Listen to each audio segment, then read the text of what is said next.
Et ce matin, je voudrais un peu partager certaines choses que le Seigneur met sous mon cœur. C'est vrai que ce message ce matin est particulier, je le reconnais. Mais je crois que ce matin, je ne suis pas là devant le pupitre parce qu'il faut partager la parole de Dieu. Je crois qu'il nous faut être sensible dans ce que le Seigneur veut nous dire. Et j'ai été particulièrement touché et étonné de ce que le Seigneur veut dire ce matin à notre Église. Mais avant, en commençant ce texte dans l'Évangile de Jean, chapitre 3, verset 8, ce texte m'a beaucoup travaillé ces derniers jours. Et donc, on va le lire. Le vent souffle où il veut et tu entends sa voix. Le bruit, le son qu'il fait, c'est plusieurs versions. Mais tu ne sais pas d'où il vient, d'où il vient, où il va. Et moi, il y a quelque chose qui m'a interpellé, et tu entends sa voix. Et d'autres traductions parlent le bruit, le son qu'il fait. Et ce matin, je ne sais pas, est-ce que c'est par rapport à ce qu'on a vécu vendredi soir, ce qu'on vit ces derniers temps? J'ai réalisé qu'en fin de compte, eh bien, l'action du Saint-Esprit, quand elle vient au milieu de nous, elle est imprévisible. Et elle peut être imprévisible comme elle a été le jour de la Pentecôte. J'ai presque envie de dire même parfois insaisissable. Et ce matin encore, nous avons vu, eh bien, le Seigneur agir par son esprit. Moi, j'aimerais dire ce matin, on ne connaît pas ses projets, c'est lui qui décide. On peut dire amen à cela? Et on devrait bannir tout discours qui voudrait laisser entendre, eh bien, que nous pouvons contrôler ou maîtriser la personne du Saint-Esprit. Et je ne sais pas pour vous, mais depuis ce confinement, eh bien, notre relation avec le Seigneur, et j'espère pour chacun d'entre vous, eh bien, elle a grandi. Être plus sensible à son esprit, oui, c'est quelque chose que nous sommes en train encore d'affiner encore ces derniers temps. Et je voudrais dire ce matin que ce serait une offense pour la troisième personne, donc la Trinité, eh bien, de ne pas comprendre ce matin que l'Esprit de Dieu souffle, et j'aimerais qu'on puisse le dire ensemble, où il veut et quand il veut. Je crois que c'était vendredi soir, je me suis impliqué en cette semaine, mais quelqu'un disait, mais souvent on donne des ordres à Dieu, on commande Dieu. Qui sommes-nous pour agir de cette manière-là? Et j'aimerais vous dire qu'il agit, non pas quand nous voulons le décider, mais quand lui le décide. Et quand le Saint-Esprit est là, quelque part, nous l'avons vu ce matin, eh bien nous voyons, son action. Nous l'avons vu, oui ou non? Alors, de quelle manière nous le voyons? Par les vies qu'il transforme, et puis aussi par les paroles qu'il peut aussi inspirer. Et dans le livre des Actes des Apôtres, il nous est dit au chapitre 2, verset 13, « Mais d'autres se moquent des croyants en disant, ils sont complètement Saoul, ivres. Ils ont, donc j'ai plusieurs versions, ils ont trop bu. Ils sont pleins de vin doux. » Est-ce qu'on peut dire amen? Ils sont complètement ivres, ils ont trop bu, ils sont pleins de vin doux. Ça, c'est l'Église de Jésus-Christ. Être plein de Dieu. Soyez, Paul dit, remplis de l'Esprit. Qui veut être rempli de l'Esprit ce matin? Moi, j'aimerais vous dire ce matin, je suis derrière ce pupitre, mais je dis, Seigneur, encore plus. On veut être plein du Saint-Esprit. Ils sont ivres, ils sont complètement saouls par l'effet et par l'action du Saint-Esprit. Je voudrais reprendre, l'Esprit souffle où il veut, tu l'entends, mais tu ne sais pas d'où il vient, où il vient, ni où il va. Et puis, j'ai presque envie de vous dire, du coup, on ne sait pas non plus où est-ce qu'il va nous emmener. Et moi, j'aimerais vous dire que dans ces jours d'aujourd'hui, je ne sais pas où est-ce que le Saint-Esprit veut nous emmener, mais tout est-il, c'est que Jésus a dit, le Saint-Esprit me glorifiera. Et nous sommes dans des temps où le Saint-Esprit veut glorifier Jésus. Nous avons chanté tout à l'heure, il y a de la puissance dans le nom de Jésus. Et j'aimerais vous dire qu'à chaque fois que le Saint-Esprit dans une église ou dans un quelconque endroit entend des hommes et des femmes qui proclament la puissance du nom de Jésus, alors le Saint-Esprit vient et il se répand sur le peuple de Dieu comme il s'est répandu ce matin en partie sur l'église. Qui a été béni ce matin? Qui a été béni? Waouh, que c'est bon de sentir sa présence. Et ce vent qui souffle où il veut, eh bien, j'aimerais vous dire que quand le Saint-Esprit souffle, c'est la pleine liberté. Et l'apôtre Paul dira aux Corinthiens, quand l'Esprit du Seigneur est présent, là est la liberté. Dis-le à ton voisin, quand l'Esprit du Seigneur est présent, là est la liberté. Oui, il brise nos chaînes. Est-ce qu'on peut dire amen? La puissance du nom de Jésus a autorité et puissance pour briser les chaînes. Et le Saint-Esprit, nous ne savons pas toujours donc d'où il vient et où il va, mais lui, écoutez-moi bien, il sait où il va. Est-ce qu'on peut dire amen? Le jour de la Pentecôte, il savait quel était son ministère. Il savait très très bien pourquoi il devait descendre dans la chambre haute. À un moment précis, à un moment où l'Église est dans l'attente, à un moment où dans l'Église se tient dans la présence de Dieu. J'aimerais vous dire vendredi soir, pour ceux qui n'étaient pas là, c'est bien dommage, parce que nous avons vécu une soirée mémorable. J'aimerais vous dire qu'il y a des impartitions. Peut-être que l'Église aujourd'hui, et ceux qui m'écoutent sur Internet, j'aimerais vous dire que peut-être on vient à l'Église aujourd'hui comme on va peut-être sur le marché, parce qu'on n'est plus dans une attente de quelque chose qui va venir d'en haut.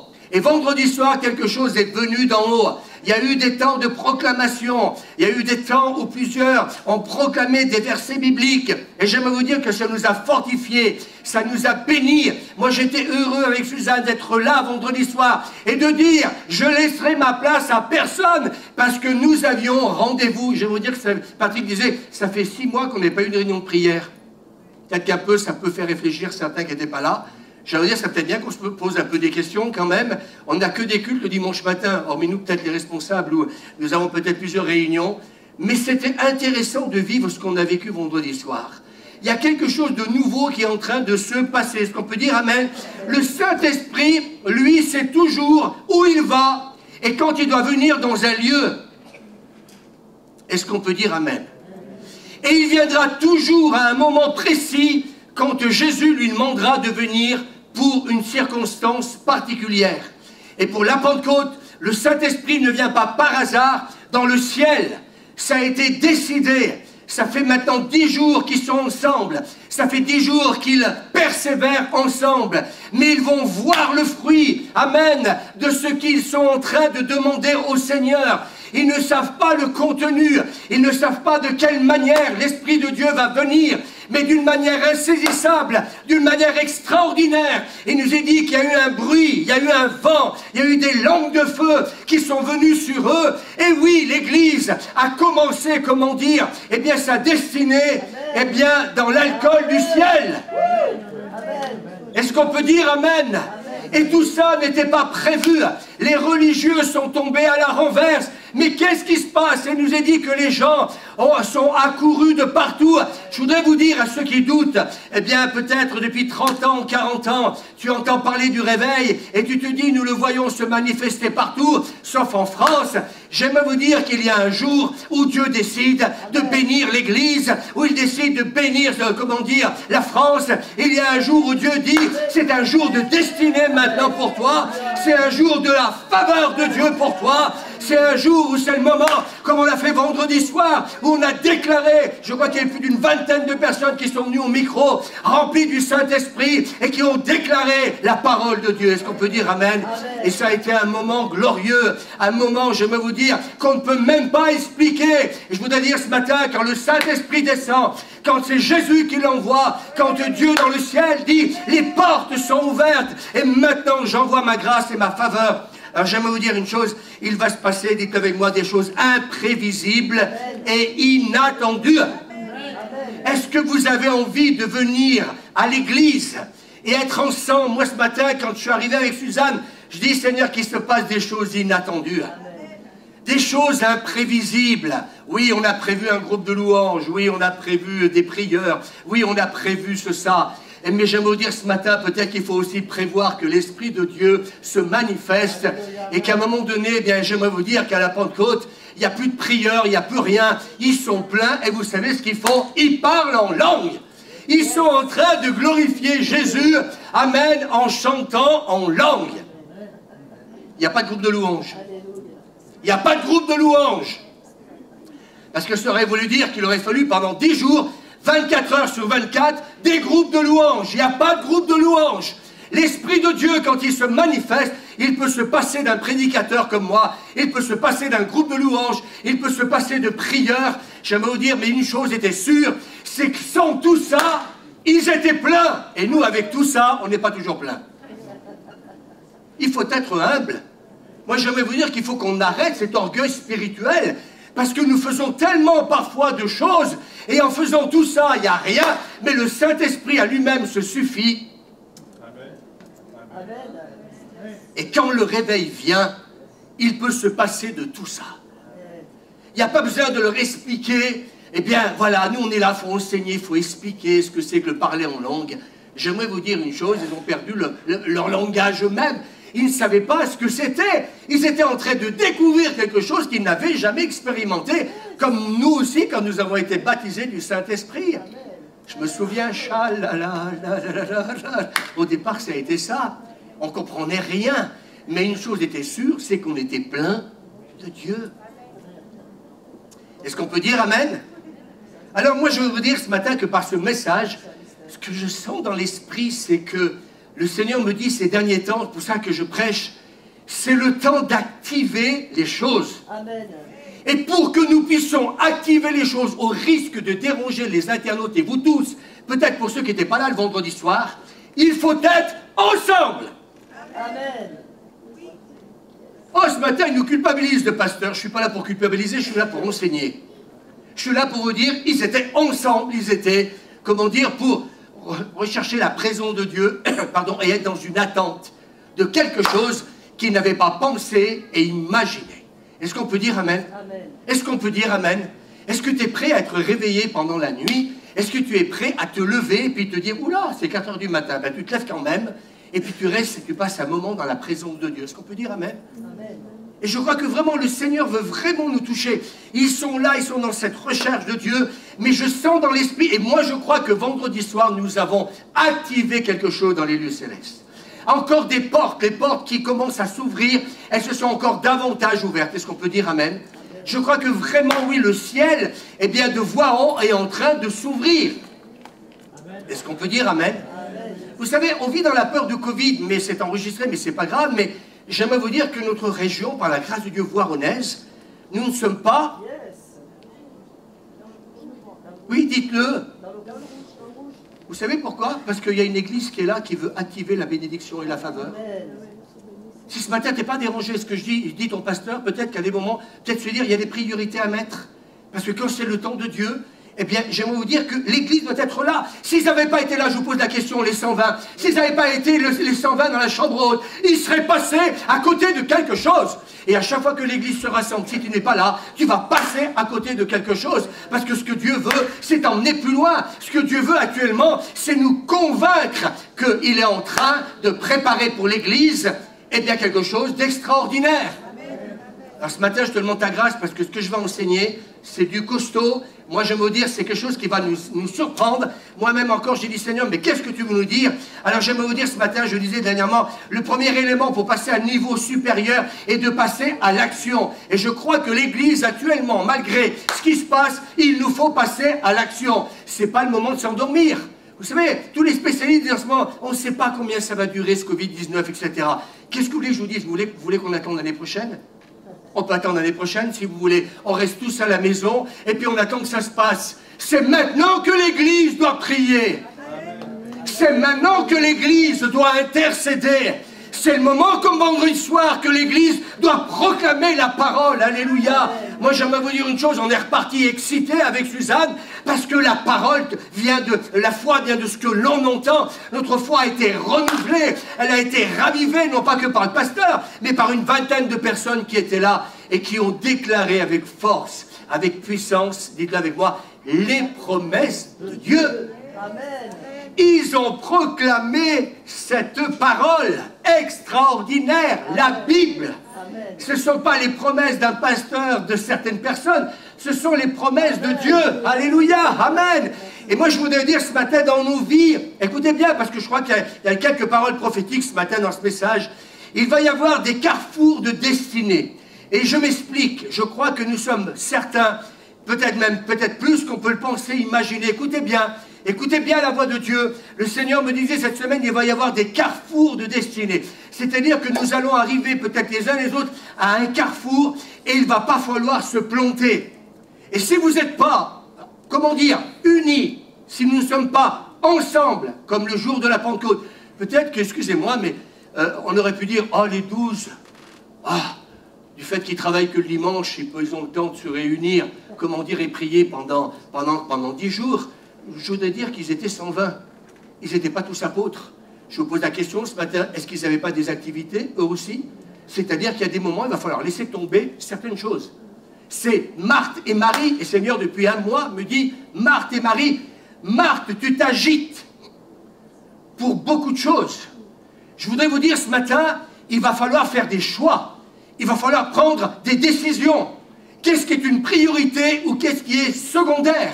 Je prêche par le Saint-Esprit ce matin.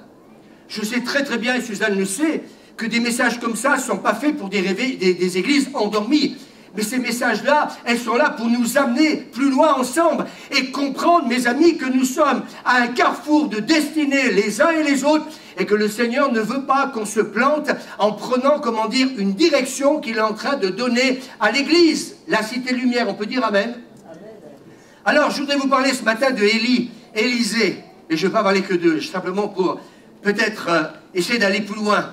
Et le prophète Élie arrive jusqu'à Élisée et jette son manteau sur lui.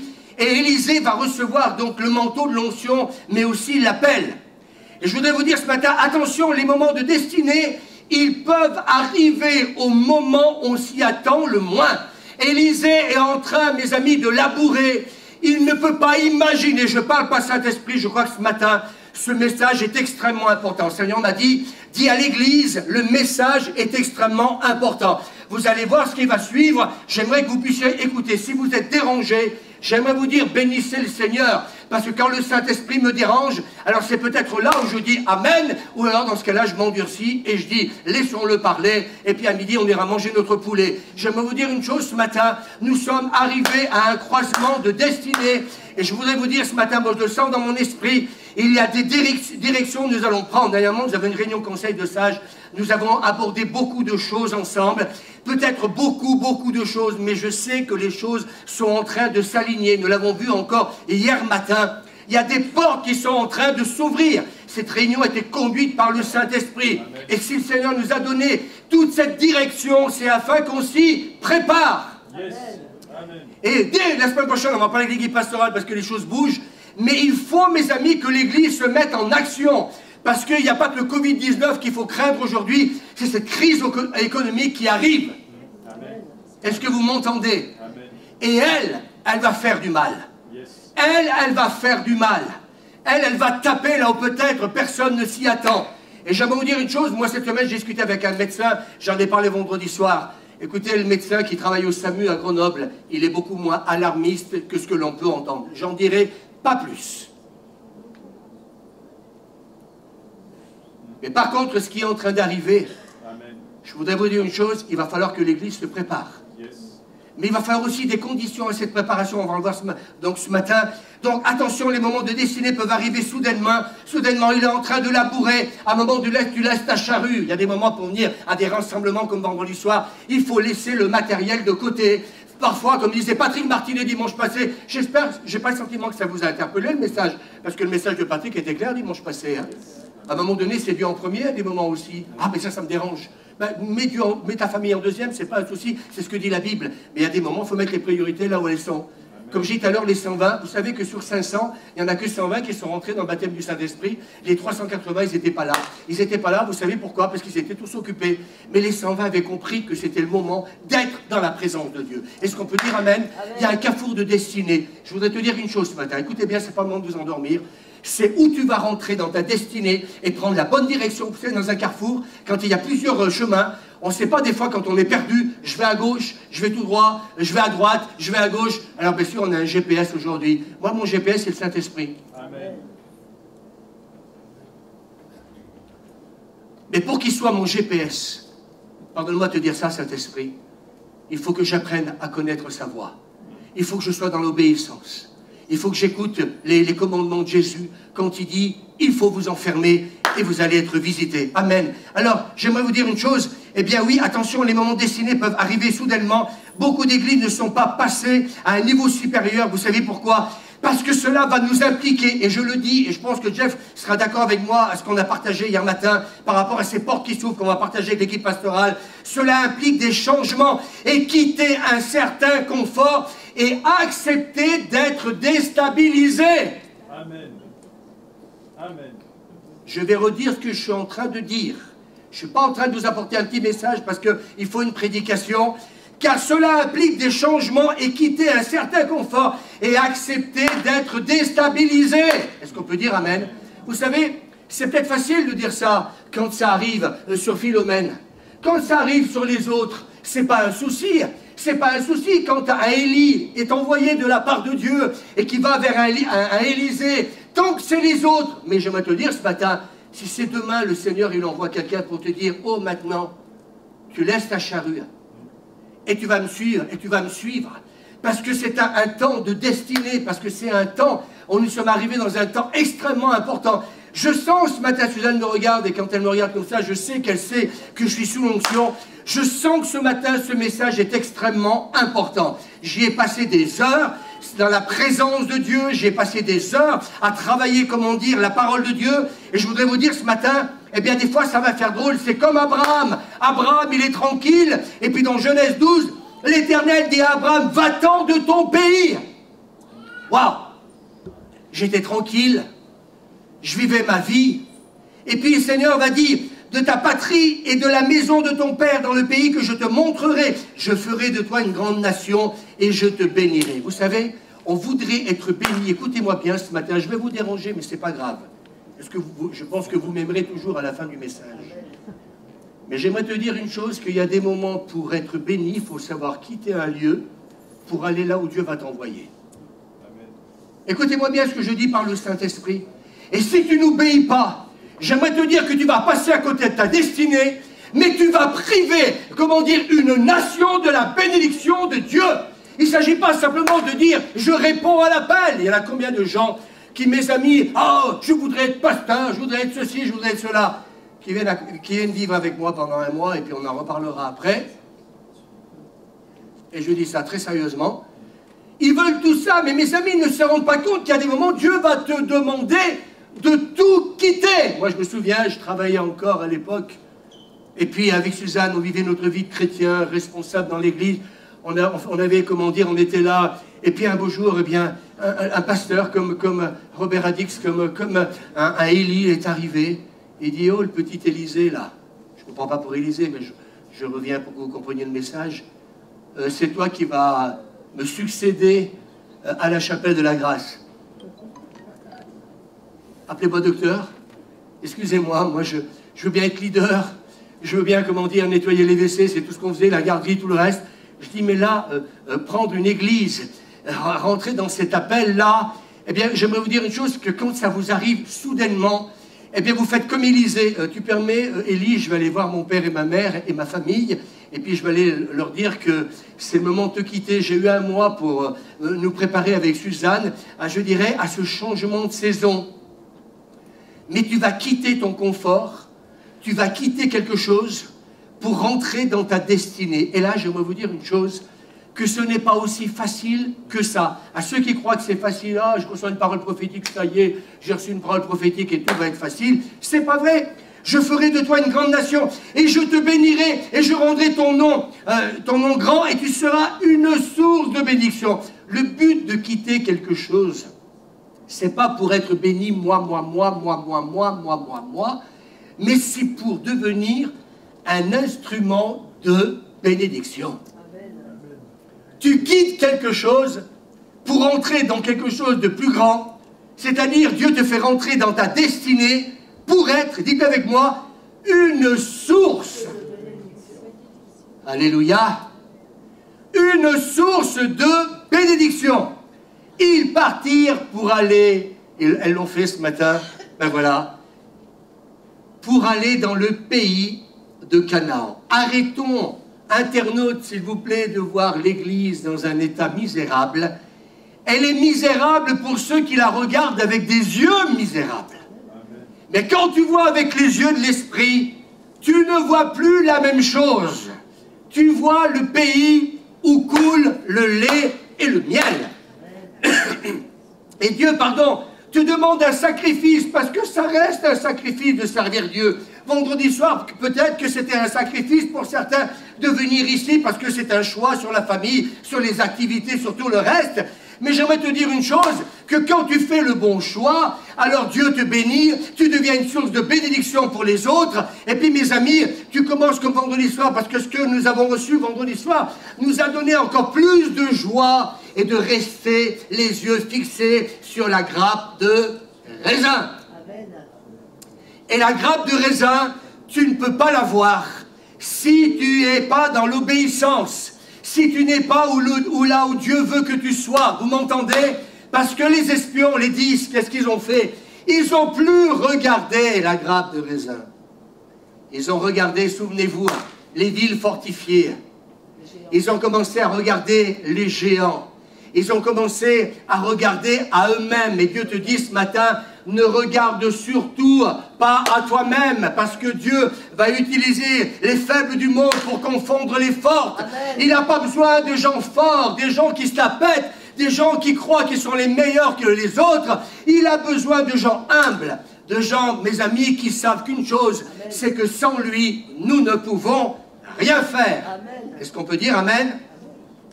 Alors il y a un homme qui s'est approché du prophète Élisée. Et cet homme qui va s'approcher donc d'Élisée, il s'appelle Joas. Écoutez bien, parce que là, je vais prendre le temps, parce que j'aimerais dire ce matin, comme j'ai dit ces derniers temps, c'est important ce que le Seigneur me donne, m'accorde par sa grâce. Et j'ai dit au Seigneur, qu'est-ce que tu veux dire à l'Église aujourd'hui?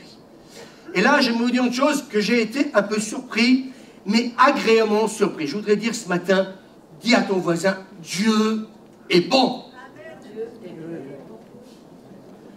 Ce texte m'a bouleversé, parce que cet homme s'approche du prophète Élisée. Vous allez voir, il y a plein de choses à dire ce matin. Et le roi s'appelait Joas. Et puis, nous sommes arrivés à une période où le prophète Élisée va mourir. Mais avant de mourir, j'aimerais vous dire qu'il a quelque chose encore à faire. Et le dernier moyen de délivrance pour le peuple, eh bien, quelque part, eh bien, je vais vous dire une chose, c'est que son grand-père, qui s'appelait Jéhu, et puis j'ai plus eu, donc Jéhu, le grand-père, et puis de Joas, écoutez bien, il n'avait aucune considération pour Élisée, l'homme de Dieu. Aucune. Ni lui, ni son fils, et nous allons en parler dans quelques instants, Joachaz. Aucune considération pour Dieu. Et là, il y a quelque chose qui m'a vraiment, interpellé. Ainsi, pendant son règne et celui de son fils, donc Joachaz, donc ils ont été rois, le prophète Élisée, écoutez-moi bien, est totalement ignoré par ses rois. Pendant 45 ans, nous n'allons plus entendre parler d'Élisée. Et j'aimerais vous dire une chose, il faut que l'Église comprenne pourquoi parfois les prophètes ne parlent plus. Et moi j'ai dit au Seigneur, pourquoi il y a des moments tu ne parles plus? Nous avons besoin aujourd'hui que les hommes de Dieu parlent à l'Église. Nous avons besoin d'entendre la voix de Dieu. Amen. Et pendant 45 ans, parce que, eh bien ces deux hommes, Jéhu et son fils, eh bien Joachaz, eh bien vont mépriser, le prophète Élisée, c'est-à-dire qu'ils n'ont plus été au bénéfice de la faveur, de la bénédiction, tout simplement parce qu'ils ont rejeté ce prophète, ils l'ont mis à part. Vous pouvez bien lire votre Bible, c'est bien ce qui est marqué, et nous allons voir la cause, parce qu'il y a toujours une cause, mes amis, à tout ça. Conséquence, pendant ces années, les rois, écoutez bien, et le peuple s'écarte de l'Éternel et ils vont suivre une autre voie. Je voudrais vous dire ce matin, peut-être que parfois nous les pasteurs nous dérangeons, peut-être que parfois les prophètes ils dérangent, peut-être que parfois dans les prédications nous dérangeons, mais j'aimerais vous dire une chose, que si vous pensez que les hommes de Dieu dérangent, si vous les faites taire, alors j'aimerais vous dire une chose, si vous ne voulez pas que les prédicateurs vous disent la vérité et enseignent la parole de Dieu, alors Dieu dit, je les ferai taire. Alors je vous pose la question ce matin, et je m'adresse même à l'équipe pastorale. Est-ce que nous voulons dans les jours d'aujourd'hui, suite à ce que j'ai commencé à prêcher, que Dieu parle à notre Église? Amen. Est-ce que vous voulez qu'il parle à notre Église? Est-ce que nous voulons retrouver le chemin de l'obéissance? Est-ce que nous voulons veiller, comment dire, à suivre les voies de Dieu? Et le peuple dit Amen. Jéhu ne prit pas garde à marcher dans la loi de l'Éternel, ainsi que son fils Joachaz. J'aimerais vous dire, on a parlé ce matin, la bénédiction, c'était très bien ce chant, de génération en génération. Et parce que Jéhu n'a pas eu, comment dire, n'a pas suivi, comment dire, les voies de l'Éternel, Joachaz va faire la même chose, il ne va pas suivre les voies de l'Éternel. J'aimerais m'adresser aux familles ce matin. On ne vient pas à l'église simplement pour danser, mais nous devons être des exemples et des modèles pour nos enfants. Amen. Nous devons leur inspirer le respect pour les choses du royaume de Dieu. Vous pouvez dire Amen, vous savez. Vous n'avez pas envie de ça? Vous n'avez pas envie que vos enfants marchent avec Dieu? Vous n'avez pas envie qu'ils s'engagent dans les eaux du baptême? Vous n'avez pas envie qu'ils ne fassent pas comme cette jeunesse du monde qui est là et puis qui suit, comment dire, sa voie, mais qui n'a que faire de, comment dire, du Seigneur? Et c'est marqué, et ils firent ce qui est mauvais aux yeux de l'Éternel. En conséquence, écoutez bien, la colère de l'Éternel s'embrase contre qui? Contre Israël. Et ils furent livrés entre les mains de leurs ennemis. La conséquence, c'est on ne veut pas entendre, comment dire, les prophètes, on ne veut pas entendre les serviteurs de Dieu. La conséquence, eh bien, c'est tout de suite, ils vont le payer. Eh bien, il est dit qu'ils furent livrés entre les mains de leurs ennemis. Et le roi Joas, malgré sa méchanceté, et là, nous voyons encore le grand-père, le père et le fils de Joachaz, la même chose. Je voudrais vous dire qu'il y a des conséquences à ne pas marcher dans les voies de l'Éternel. Vous n'avez pas envie d'être un modèle pour vos enfants? Vous n'avez pas envie d'être un exemple pour vos enfants? Oh là, vous ne dites pas Amen ce matin. Hein? Est-ce que vous réalisez l'enjeu qu'il y a? Le grand-père, le père et le fils. Ils laissent de côté, comment dire, Élisée. Pendant 45 ans, j'insiste. Eh bien, comment dire, eh bien, il est là, il est mis sur la touche. Mais il est mis sur la touche parce que tout simplement, eh bien, ils firent ce qui est mauvais aux yeux de l'Éternel. Et ils furent livrés entre les mains de leurs ennemis. Moi, bien souvent, j'ai des entretiens, et puis les gens me disent « Ah, je suis malade, il y a ça qui ne va pas. » Mais la question qu'il faut peut-être nous poser parfois, c'est « Est-ce que ta vie est en règle ?» Vous voulez que j'arrête le message, ou ça vous intéresse ou pas? Moi, la question que je me pose, c'est « Est-ce que ta vie, elle est en règle avec Dieu ?» C'est, est-ce que ta mère, ton père, marche dans les voies de Dieu? Est-ce que l'héritage que peut-être que tu as reçu ou que peut-être par leur manière de vivre, eh bien, est quelque chose qui ne leur donne peut-être pas envie aussi, non pas de devenir chrétien. Moi, ça ne m'intéresse pas, ça. C'est pas devenir chrétien, c'est vivre une vraie rencontre avec Dieu. C'est différent, mes amis. Oh, chrétien, oui, c'est dans la Bible, ils furent appelés chrétiens. Je connais ma Bible. Oui, mais chrétien, ça veut dire petit Christ. C'est-à-dire, je ressemble à Jésus. Alléluia. Alors le roi Joas, malgré sa méchanceté, eh bien, il savait quand même, plus ou moins, apprécier un peu la piété.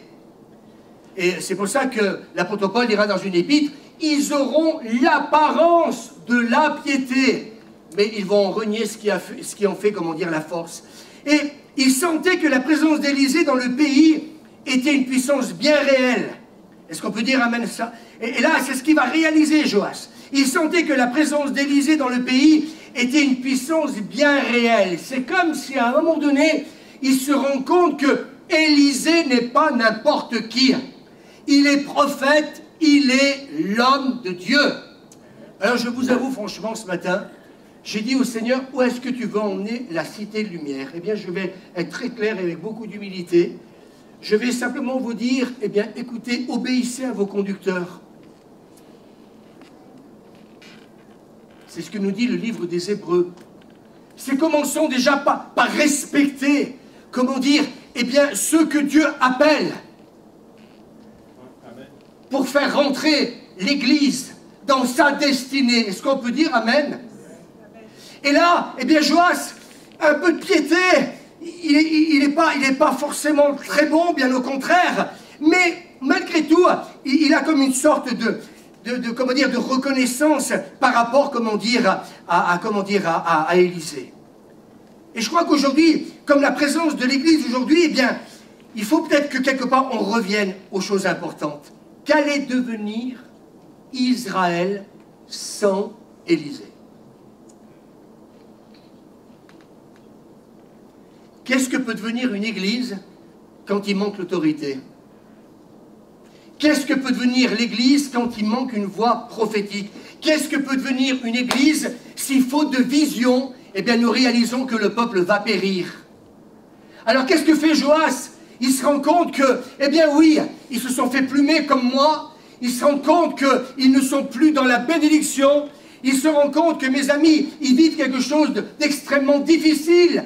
Alors il se dit, pendant 45 ans, ni le grand-père, ni le père, comment dire, a écouté le prophète. Alors peut-être que moi, vu ce que l'on vit, ce que l'on traverse, et je voudrais dire ce matin, qu'est-ce que l'Église attend? À chaque fois, moi je reçois des coups de téléphone, ça ne va pas avec mon mari, ça ne va pas avec ma femme, ça ne va pas avec mes enfants, ça ne va pas dans mon travail. Qu'est-ce que l'Église attend? Je voudrais dire ce matin, je parle avec mon cœur, pour revenir à l'Éternel. Qu'est-ce que l'Église attend? Comme Joas, pour revenir et écouter, comment dire, ce Élisée qu'ils ont délaissé, grand-père, père, et même lui-même. Alors j'ai envie de dire ce matin aux internautes, revenez à l'Église, s'il vous plaît.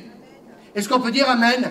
Revenez à l'Église, qu'on y vienne encore à nouveau, non pas que par le pasteur, mais qu'on puisse à nouveau y entendre la voix prophétique, qu'on puisse y entendre des vrais enseignements. Il persévérait dans l'enseignement des apôtres. Est-ce qu'on peut dire Amen? Pour devenir disciple, il faut être enseigné. Si tu n'es pas enseigné, tu ne peux pas devenir disciple. Est-ce qu'on peut dire Amen? Oh là là, je dérange ce matin. Oui, je dérange, mais ce n'est pas grave. Dieu m'a donné un esprit de courage. C'est Josué. Et quand, vous savez, vous êtes courageux, eh bien moi-même, vous croyez que je vous prêche à vous ce matin? J'aime vous dire que ce message a été très compliqué pour moi, très difficile, parce qu'il m'a énormément dérangé. Et mes amis, vous vous rendez compte que il y a une génération, celle de Jéhu, celle du fils, qui, comment dire, eh bien, va amener tout un peuple, mes amis, dans la malédiction. Tout à l'heure, qu'est-ce que j'ai dit tout à l'heure par rapport à Abraham? Quitte ta patrie, tu seras une source de bénédiction. Qui veut être une source de bénédiction, s'il vous plaît? Qui veut être une source de bénédiction? Patricia, nous voulons être une source de bénédiction pour toi.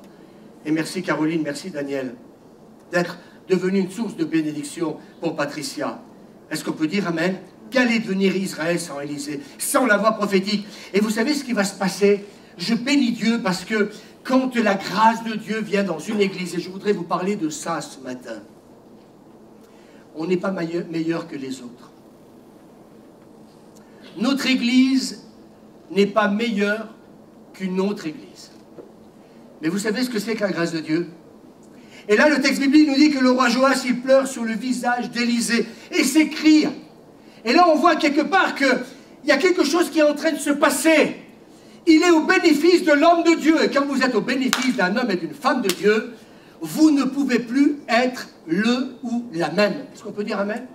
Vendredi soir, avec tout ce qu'on a vécu, j'aimerais dire une chose, vous avez été, pour moi et pour Suzanne, une source de bénédiction. Et là, Élisée est au contact, comment dire, pas Élisée, Joas, est au contact d'Élisée, et puis il pleure parce qu'il sait, est-ce qu'à un moment donné, dans un sursaut, il commence à réaliser que si Élisée n'est plus là pendant 45 ans, ils l'ont méprisé, pendant 45 ans, ils l'ont mis de côté. Je voudrais vous dire, des fois, c'est un peu ça l'image de l'Église. On a délaissé l'Église, et puis on voudrait être béni. On peut croire que on peut vivre sans l'Église. On peut croire que quelque part, on n'a pas besoin du corps de Christ. On a besoin, dis à ton voisin, on a besoin du corps de Christ. On a besoin de chaque membre. On a besoin des uns et des autres. Et là, mes amis, il est en train de réaliser que ce que son père, son grand-père a vécu et les conséquences de son péché sur Israël et son père aussi. Il se dit, mais maintenant, je sais que Élisée va mourir.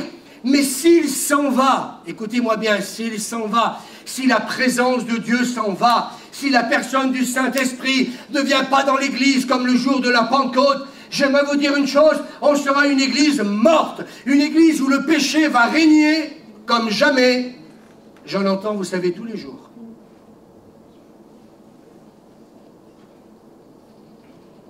Et vous savez ce que va faire donc Joas? Et il s'écrit la même chose, écoutez bien, que fera Élisée avec Élie. C'est marqué. Mon père, char d'Israël et sa cavalerie. J'aimerais vous dire que quand le Saint-Esprit vient, Dieu nous fait la grâce de comprendre eh bien, ce que Jéhu n'avait pas compris et Joachaz n'avait pas compris. Est-ce qu'on peut dire Amen? Moi, quand j'ai étudié ce texte, j'ai sauté en l'air. Cette nuit, quand le Seigneur m'a réveillé, j'ai continué à travailler le message. Mais j'étais heureux parce que je me disais, mais Seigneur, quelle grâce extraordinaire. Élisée va mourir, mais juste avant qu'il meure, il prend conscience de ce que Papy n'a pas réalisé, de ce que son père n'a pas réalisé, que Élisée a bien été ordonné prophète du Seigneur. Et il commence à comprendre que s'ils sont dans la Moïse, c'est à cause du péché de ses pères et du grand-père et de ses propres péchés. Alors c'est pour ça que la Bible nous parle de repentance. C'est plutôt de dire, pasteur, ça ne va pas dans ma vie, peut-être qu'il y a besoin des fois de faire du nettoyage.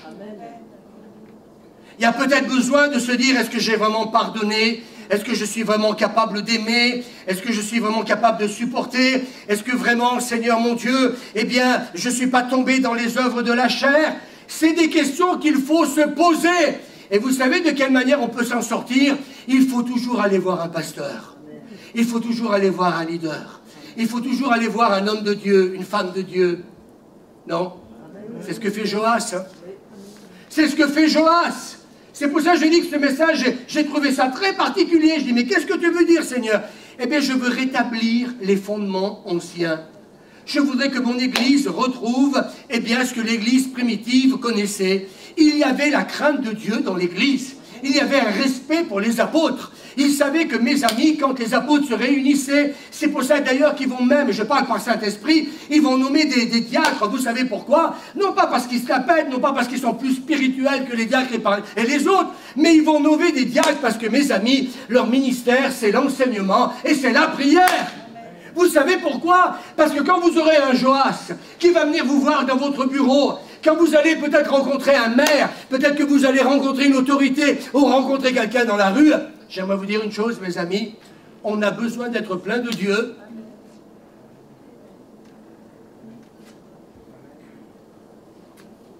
Pour donner une parole à un roi qui s'appelle Joas. Et ça, c'est pas en étant derrière une guitare, c'est pas en étant derrière un pupitre. Ça se produit, mes amis, quand vous prenez conscience que c'est un tout. C'est pas simplement je viens que pour danser, que pour jouer, que pour prêcher. Je suis dans une, comment dire, c'est comme le livre du prophète Agé. C'est chacun suivait sa propre voie. C'est à un moment donné, il faut que Dieu utilise Agé le prophète pour quelque part, eh bien, dire au peuple, reconsidérez vos voies. Et ce matin, la parole que j'ai pour chacun d'entre vous, c'est le moment de reconsidérer nos voies, parce que nous sommes arrivés à un carrefour.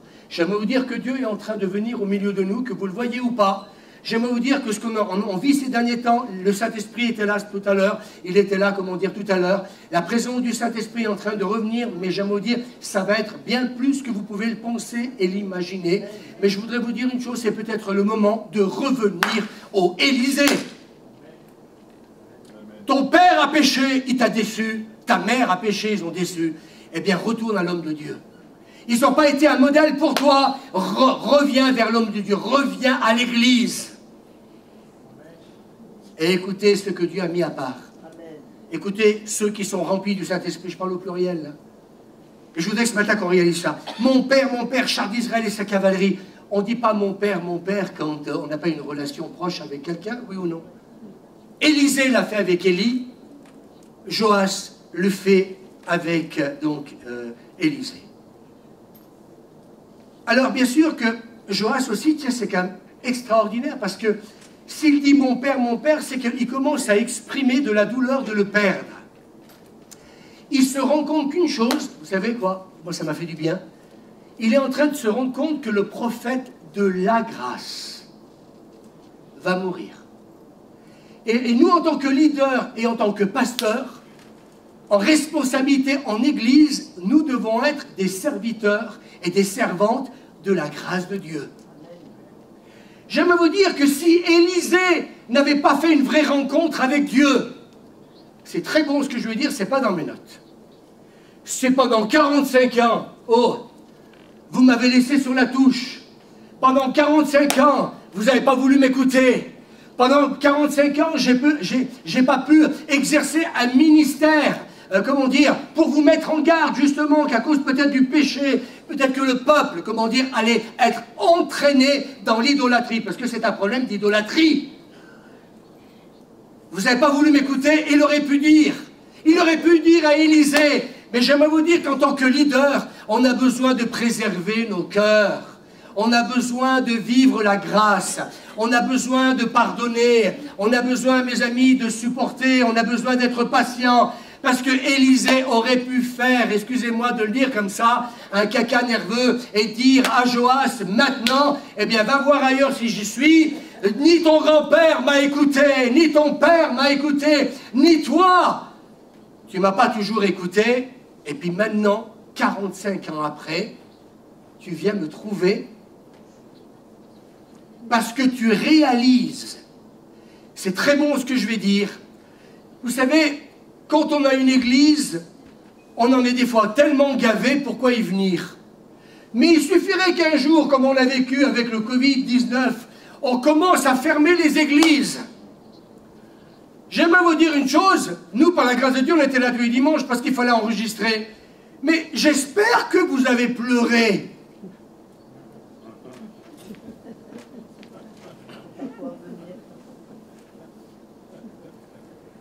Je peux faire passer mon écharpe pour ceux qui pleurent. Oh Jésus, tu te rends compte? Pendant des week-ends, on ne va pas pouvoir venir à l'église. Oh. Et le dimanche matin, oh, vous étiez à la maison à genoux de 9h30 jusqu'à midi, implorant que le Covid s'arrête pour pouvoir à nouveau être parmi nous. Je devrais faire acteur, peut-être que ça marcherait, plutôt que pasteur. Que nous étions heureux d'être là. Je rigole pas. On méprise des fois les choses que l'on a. Et Joas, par une grâce de Dieu extraordinaire, il est en train de se dire, oh, le prophète, il va partir. Et moi, je ne veux pas passer à côté. J'ai mon peuple qui est en train, le peuple d'Israël qui est en train de subir les conséquences de notre idolâtrie et de la leur.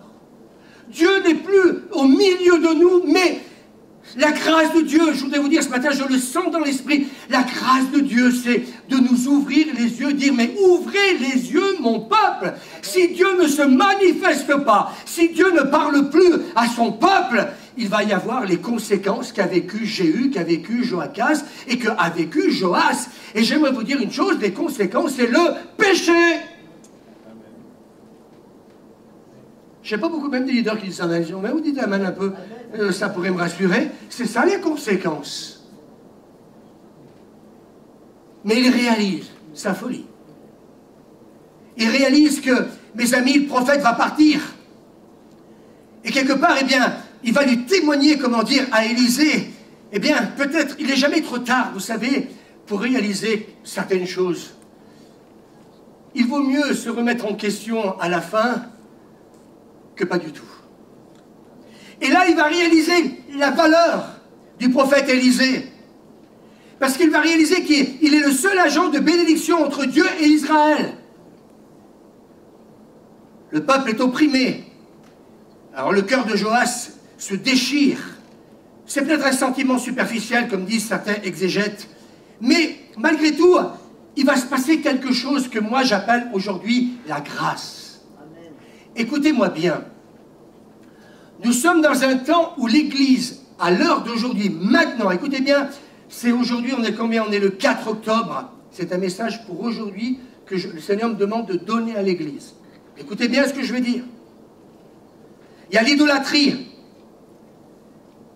Peut-être que le cœur de Joas, malgré qu'il soit déchiré parce qu'il aime Élisée, peut-être qu'il est encore dans le superficiel, et peut-être que certains, ou peut-être que nous le sommes, nous aussi.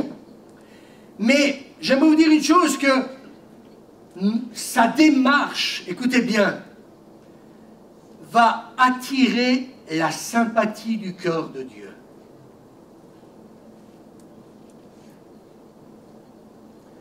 Je veux en venir à vous dire ce matin que quand l'Église commence à prendre conscience qu'elle a besoin de revenir à l'Éternel de tout son cœur, et le peuple dit Amen. Amen.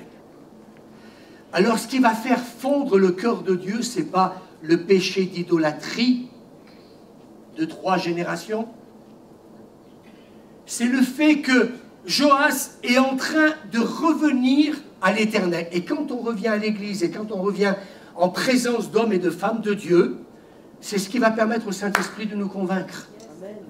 Et là, j'aimerais vous dire que le roi Joas, il n'est pas en présence d'un homme naturel, il est en présence de l'homme de Dieu, rempli de l'Esprit de Dieu.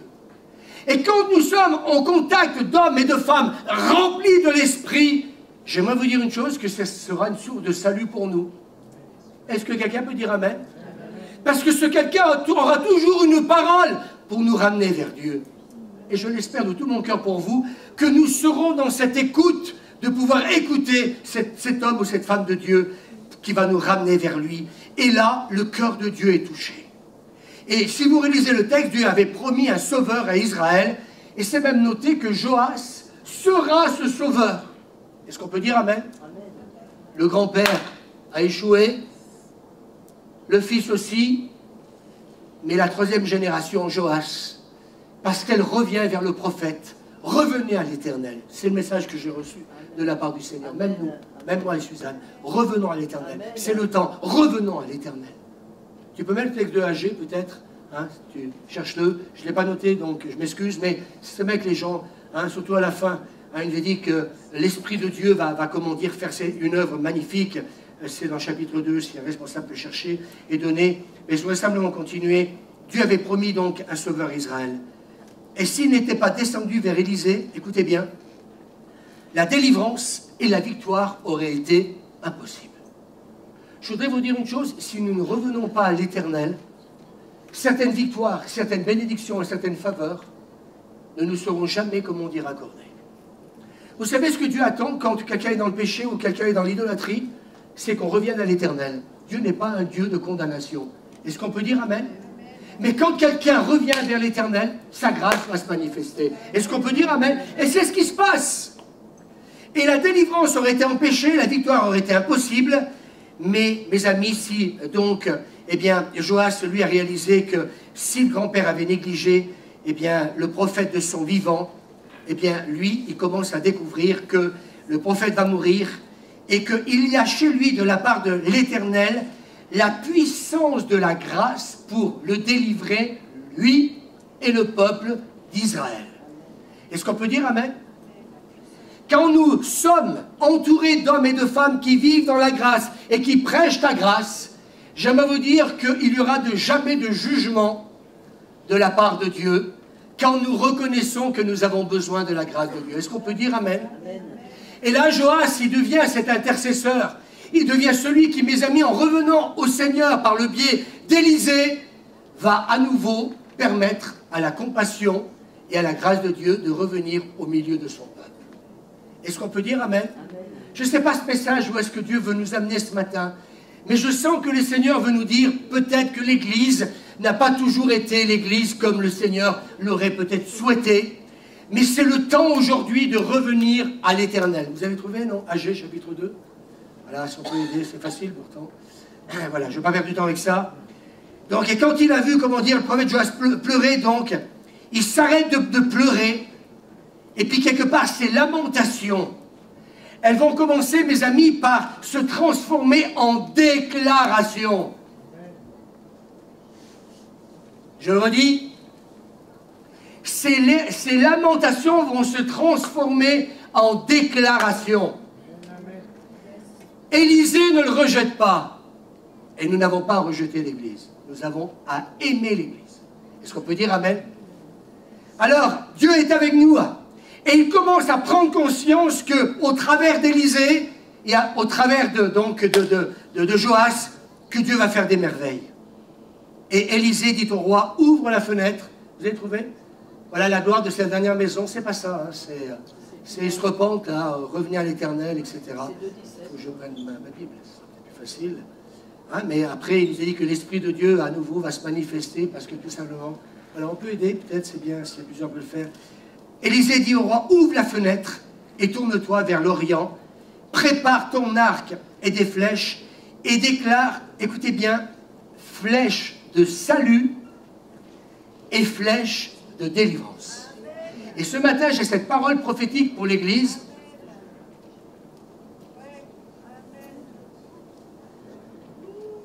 Ces flèches de salut et ces flèches de délivrance. On l'a trouvé? Voilà, considérez attentivement vos voix. Est-ce qu'on peut dire Amen? Voilà, c'est bien G. Hein. J'ai pris un coup de vieux, mais je suis quand même encore à la page. Donc, et le peuple fut saisi de crainte devant l'Éternel, hein, parce que donc là, le prophète est en train d'énumérer un peu pourquoi. Eh bien, comment dire, la bénédiction est partie, pardon. Vous semez beaucoup et vous recueillez peu, vous mangez, vous n'êtes pas rassasiés, vous buvez, vous n'êtes pas désaltérés, vous êtes vêtus, vous n'avez pas chaud. Ainsi par l'Éternel des armées, considérez vos voies, etc., etc. Vous comptiez sur beaucoup et voici, vous avez eu peu, etc., etc. Pourquoi, dit l'Éternel des armées? À cause de ma maison qui est détruite, tandis que vous vous empressez chacun pour sa maison. C'est pourquoi, écoutez bien, les cieux vous ont refusé la rosée et la terre a refusé ses produits. Et donc Dieu dit, j'ai appelé la sécheresse sur le pays, etc., etc., etc. Et quand ils vont entendre la voix de l'Éternel, je ne me suis pas trompé du tout, eh bien, écoutez bien, le prophète Agé, donc selon la mission qui lui a été confiée, et sa mission à ce moment-là, eh bien, c'est de dire au peuple, eh bien, il dit au peuple, d'après l'ordre de l'Éternel, je suis avec vous de l'Éternel. L'Éternel réveilla l'esprit, donc, de Zorobabel, etc., l'esprit de Josué, et l'esprit de tout le reste du peuple, ils vinrent et ils se mirent à l'œuvre dans la maison de l'Éternel des armées. Et il va donc réveiller l'esprit du peuple. Et là, le fait, écoutez bien, que Joas soit en présence d'Élisée, j'aimerais vous dire ce matin, à chaque fois que vous serez en présence, non pas de quelqu'un qui a un titre, leader ou pasteur, ça veut des fois, excusez-moi pour ceux que ça va choquer, pasteur, des fois ça ne veut rien dire, c'est des hommes et des femmes qui sont remplis de Dieu. Amen. Eh bien, Dieu va nous utiliser pour réveiller notre esprit. Et c'est ce qui est en train de se passer pour Joas. Est-ce qu'on peut dire Amen? Amen, amen. Alors il lui dit, voilà, tu prends ton arc, prépare ton arc et des flèches et déclare flèches de salut et de délivrance. Je voudrais prophétiser ce matin, Suzanne, et dire, le Seigneur dit à l'Église, prends ton arc, amen, prends ta flèche, amen, va à la fenêtre et commence à dire à la France, commence à dire à ton pays, commence à dire à ta ville, commence à dire, comment dire, au pays du Voironnais, alléluia, tire ta flèche, appelle-la salut, c'est la flèche de salut et c'est la flèche de délivrance. Est-ce qu'on peut dire Amen? Est-ce qu'on peut dire Amen? On a prophétisé vendredi soir, oui ou non? On a proclamé, oui ou non? Le Seigneur veut nous dire, et la prochaine réunion de prière, peut-être qu'il faudra tout simplement qu'on le fasse et qu'on déclare, appelle Dieu qui appelle les choses qui ne sont pas comme si elles étaient. Appelle le salut sur le pays. Appelle la délivrance sur le pays. Parce que encore Élisée n'est pas mort. Ton pasteur n'est pas encore mort. C'est la bonne nouvelle, peut-être pas pour tout le monde, mais c'est quand même la bonne nouvelle. Il n'est pas encore mort. Élisée n'est pas mort et il va lui dire ce qu'il faut faire. C'est la Skoumoun, c'est la Bérézina, ça va pas. C'est vrai que vous vivez les conséquences de votre péché, mais Dieu dit, alléluia, parce que tu es revenu vers mon prophète, parce que tu reviens à l'église de tout ton cœur, parce que tu reconsidères tes voies, parce que tu aimes le Seigneur. Est-ce qu'on peut dire Amen? Amen. Alors ma compassion et ma grâce va encore se manifester. Je voudrais dire ce matin, je prophétise, c'est pas le moment où Dieu va juger encore la France. Amen. C'est le moment où les Joas se lèvent. Amen. Vous dites pas Amen, bon sang, bonsoir. C'est on va prendre notre arc et on va tirer une flèche vers l'Orient. Et on va prophétiser, mes amis, tant de salut. Alléluia. Et tant de délivrance. Est-ce qu'on peut dire Amen? Covid-19 ou pas Covid-19, eh bien nous allons déclarer, eh bien mes amis, salut et délivrance. Amen. 2 Rois chapitre 13, Élisée dit, prends un arc et des flèches. Et il prit un arc et des flèches, puis Élisée dit au roi d'Israël, bande l'arc avec ta main. Et quand il l'eut bandé de sa main, Élisée mit ses mains sur les mains du roi. Nous allons voir pourquoi. Je veux dire, vous êtes bien, on est assez grand pour prendre l'arc et puis tirer tout seul, non? Vous avez besoin de quelqu'un?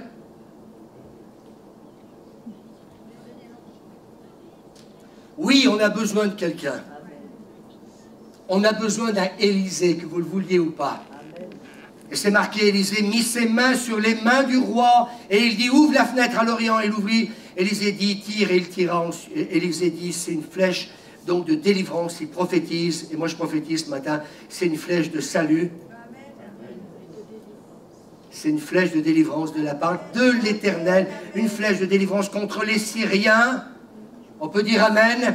Tu battras les Syriens jusqu'à Aphek, jusqu'à leur extermination. Est-ce qu'on peut dire Amen? Élisée mit ses mains sur les mains du roi. Il montre ainsi que la main du roi, écoutez bien, c'est super, est bien fortifiée par celle d'Élisée. Et je crois qu'on a besoin des uns et des autres pour se fortifier. Alléluia, parce que ce que nous sommes en train de faire, eh bien, est quelque chose de tellement important que le roi Joas ne peut pas lui tout seul tirer cette flèche. Il lui faut les mains du prophète qui va mettre ses mains sur ses mains pour tirer cette flèche, parce que c'est une flèche de délivrance et c'est une flèche de salut. On a besoin des uns des autres. Dis à ton voisin, même si tu es un peu loin, j'ai besoin de toi.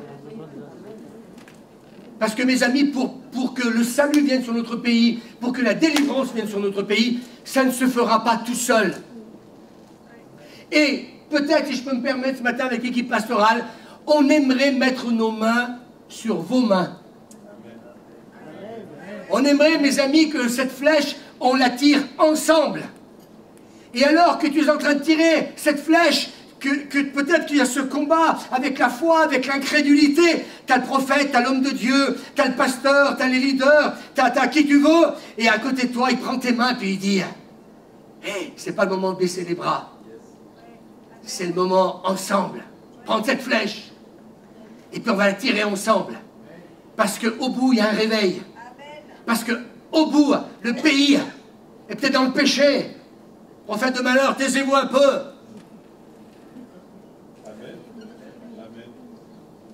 Elle a marre d'entendre à cause de la crise et tout ça, qu'il va arriver des choses terribles. C'est le moment, mes amis. Le contexte de Joas, il n'est pas positif.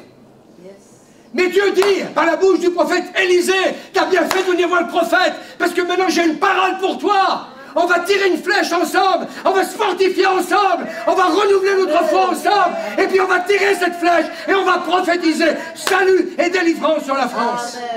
Amen. Les dames, mais vous devriez sauter sur vos chaises, moi j'en sais rien, moi. Votre pasteur, il n'est pas excité. Ce matin, je suis en train de vous dire, je suis en train de déclarer une parole prophétique sur la France. Je suis en train de vous dire, mes amis, c'est le moment de fortifier les mains languissantes. Amen. Qui veut être une main pour moi? 2 mains pour moi. Amen. Moi, Suzanne, viens avec moi 2 minutes. Je sais qu'elle est... Vous savez, les mains de Suzanne sont...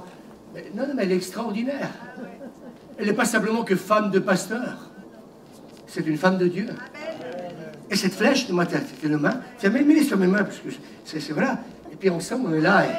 Et Sarah, tu peux t'enlever, s'il te plaît, parce que c'est flèche de salut, c'est pas flèche pour tuer quelqu'un. Enfin, moi, je serais toi, Joséphine et Bernadette, on est mieux. Enfin, la Marie-Françoise, vous êtes dans le mire, là. C'est que là, on va tirer la flèche.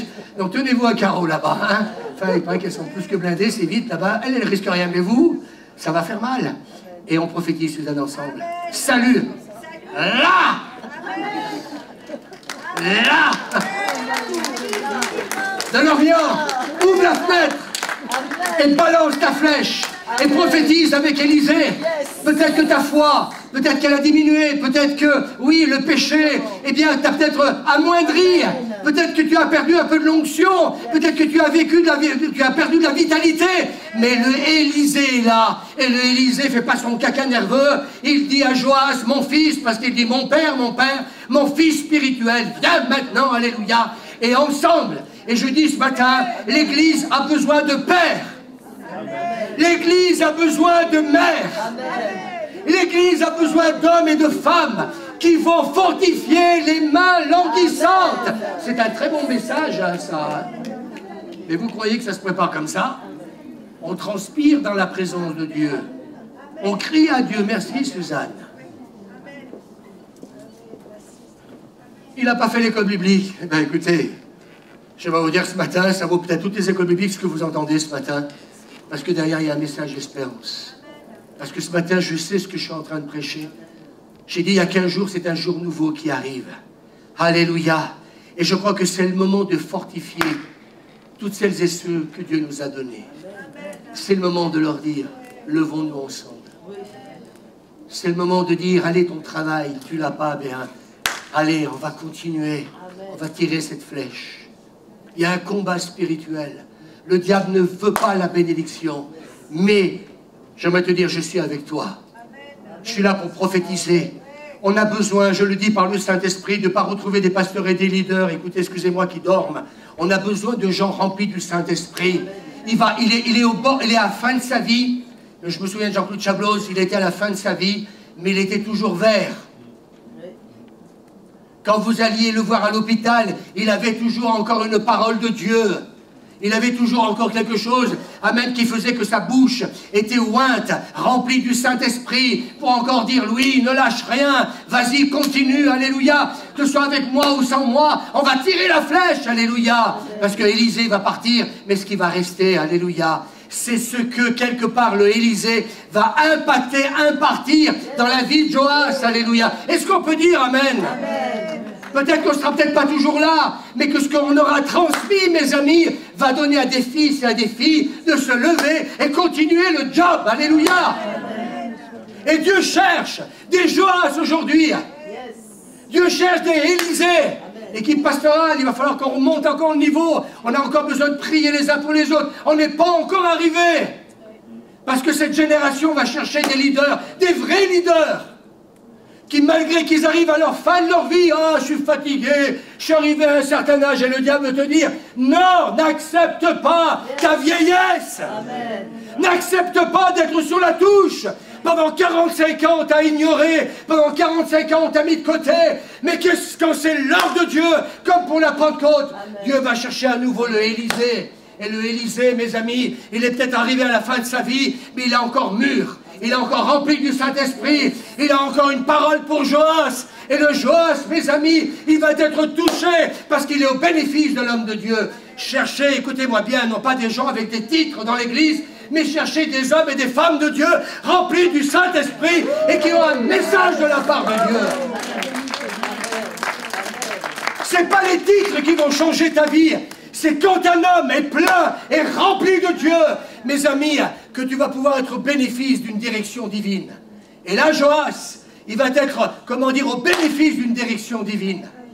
Parce que le Élisée, il n'est pas encore parti. Il va faire encore caguer le diable et ses démons.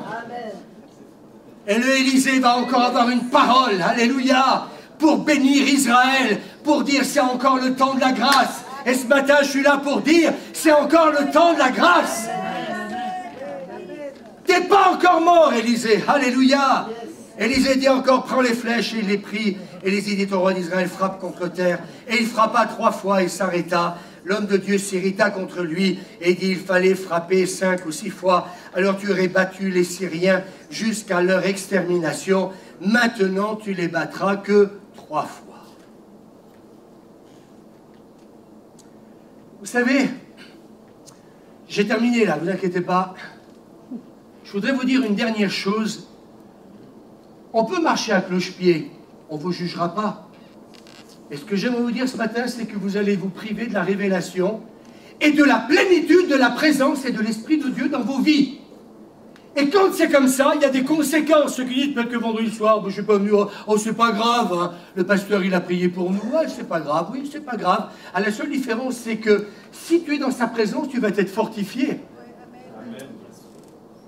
Si tu restes chez toi, tu ne vas pas l'être. Et vous savez pourquoi il arrive ce qui est arrivé? Oh, j'ai bien travaillé le texte, ne vous inquiétez pas, j'ai passé des heures.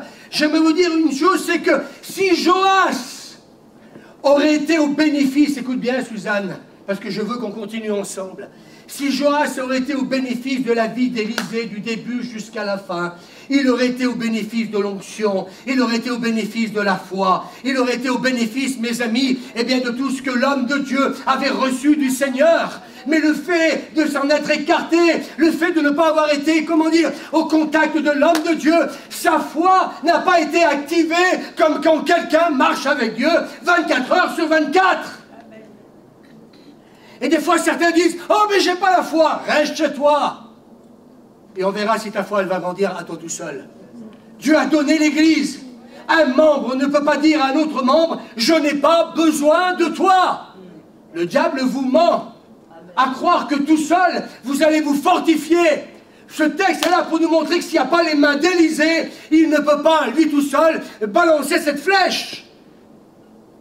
Vous n'avez pas envie de dire amen? Amen. Je suis en train de vous enseigner pour vous donner des clés ce matin. Je vous donne des clés qui vont bénir votre vie et qui vont changer votre vie.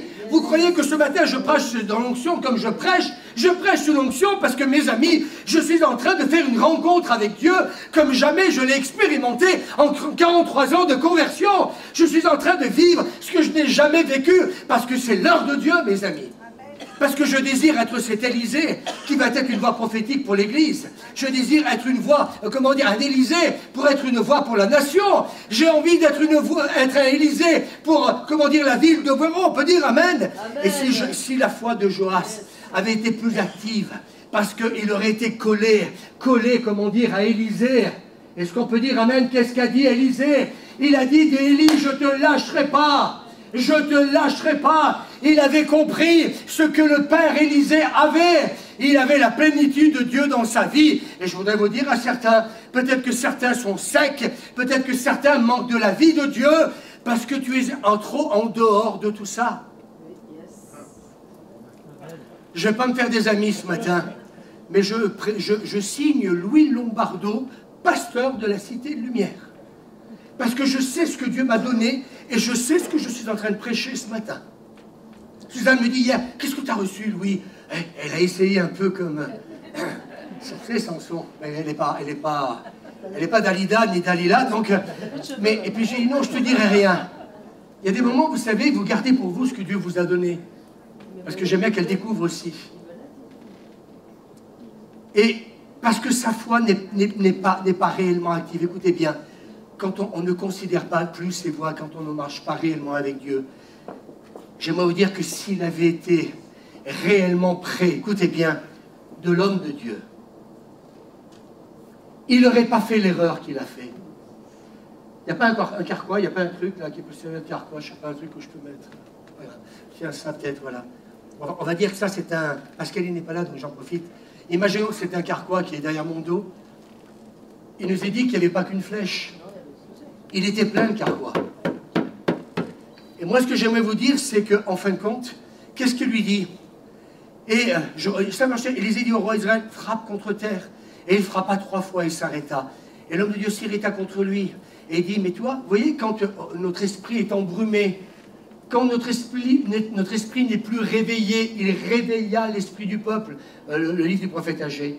Quand notre esprit, les conséquences du péché, les conséquences d'une vie, comment dire, à cloche-pied comme du temps d'Élie, fait que notre esprit ne peut pas être réveillé comme quand tu es comme Élisée, un homme de Dieu qui vit dans la présence de Dieu. Dis à ton voisin d'une manière continuelle. C'est long ce que je dis, hein, mais c'est juste en attendant. Et donc Joas, il ne peut pas, parce qu'il n'est pas animé continuellement de l'esprit à cause du péché, l'idolâtrie. Eh bien mes amis, il n'est même plus capable d'entendre la parole du prophète Élisée. Je voudrais vous dire une chose, quand on s'éloigne de Dieu, on ne peut plus interpréter les choses divines de la même manière. Écoutez-moi bien, c'est important ce que je prêche ce matin. C'est extrêmement important, vous avez la preuve dans le texte. Parce que si mes amis il avait été près d'Élisée, comme il aurait dû l'être, il aurait obéi et fait exactement, écoutez bien, ce que Dieu veut nous dire depuis quelque temps, c'est Louis, fais exactement ce que je te demande de dire et exactement ce que je te demande de faire. Parce que nous pouvons passer à côté d'une bénédiction et d'un réveil. Et je voudrais vous dire une chose, les conséquences, eh bien, mes amis, on peut peut-être s'en contenter. Parce que là, on peut dire, mais mes amis, le texte termine, en fin de compte, qu'il va battre les Syriens 3 fois.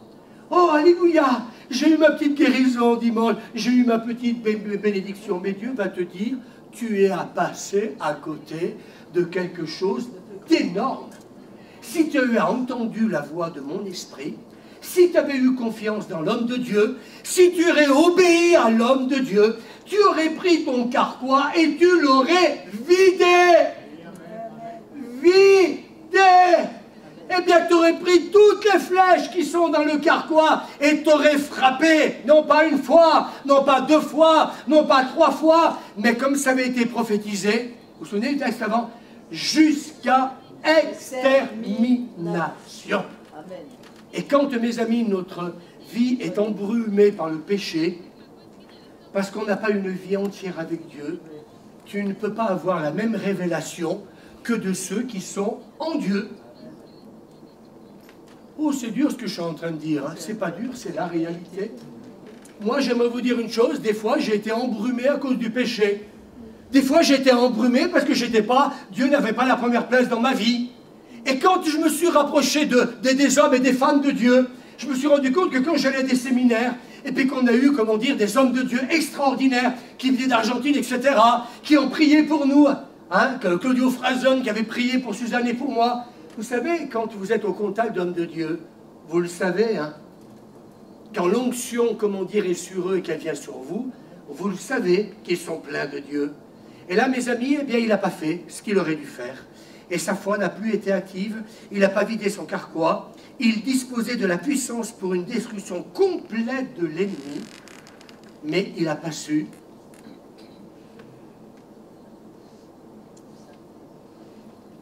Il n'a pas su en tenir compte. Alors, les conséquences d'une marche à cloche-pied, eh bien, mes amis, ça va révéler, écoutez bien, notre pauvreté spirituelle. Et moi, ce matin, j'ai prêché tout ça pour dire à l'Église, plus de pauvreté spirituelle, c'est pas ce que Dieu veut actuellement. On peut dire amen, Suzanne? Et c'est notre vraie relation avec Dieu qui va faire toute la différence. Tout à l'heure, j'ai parlé de Joachas, le père de Joas. Il a quand même fait une prière de repentance aussi, hein. Dans le texte, vous l'avez, de Rois chapitre 13, verset 3. Joachaz implora l'Éternel, l'Éternel exauça, car il vit l'oppression sous laquelle le roi de Syrie tenait Israël. Je voudrais vous dire ce matin, parce que je vous aime, attendez pas de vivre dans la Moïse pour aller chercher Élisée. Hein. Je peux me permettre de dire ça?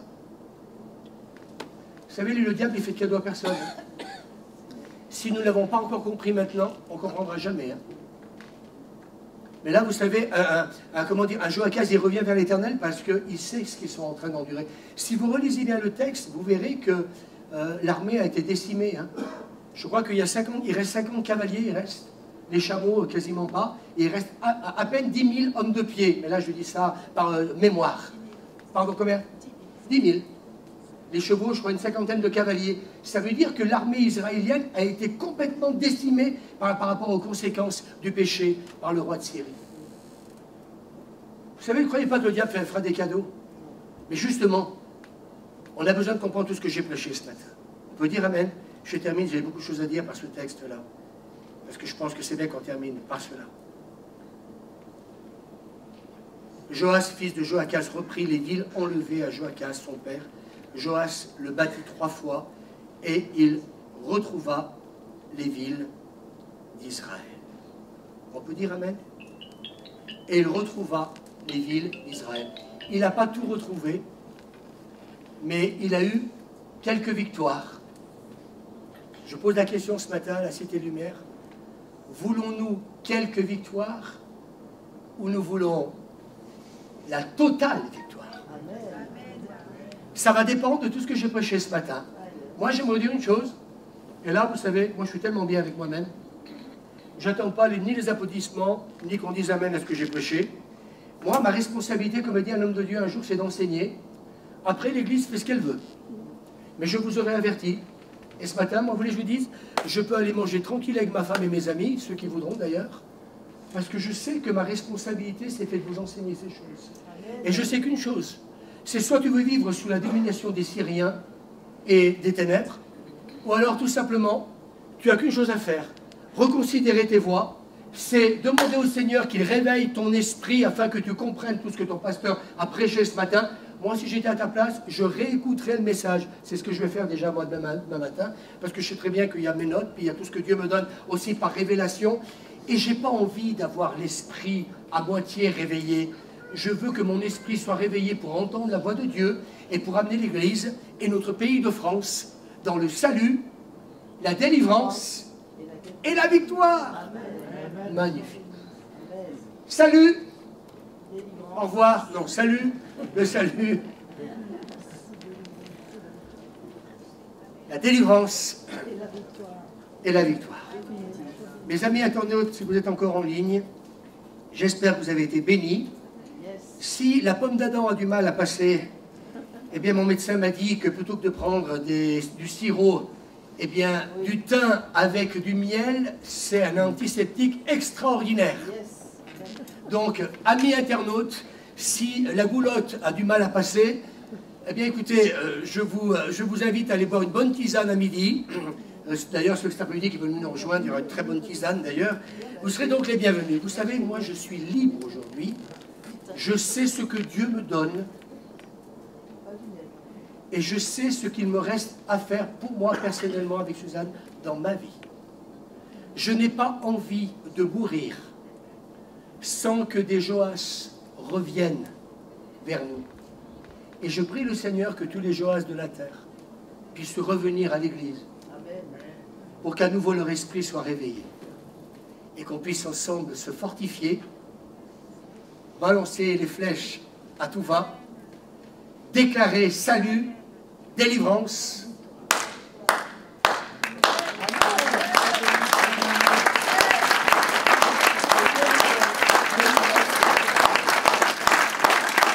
Salut, délivrance et victoire et extermination des ennemis de Dieu, de l'Église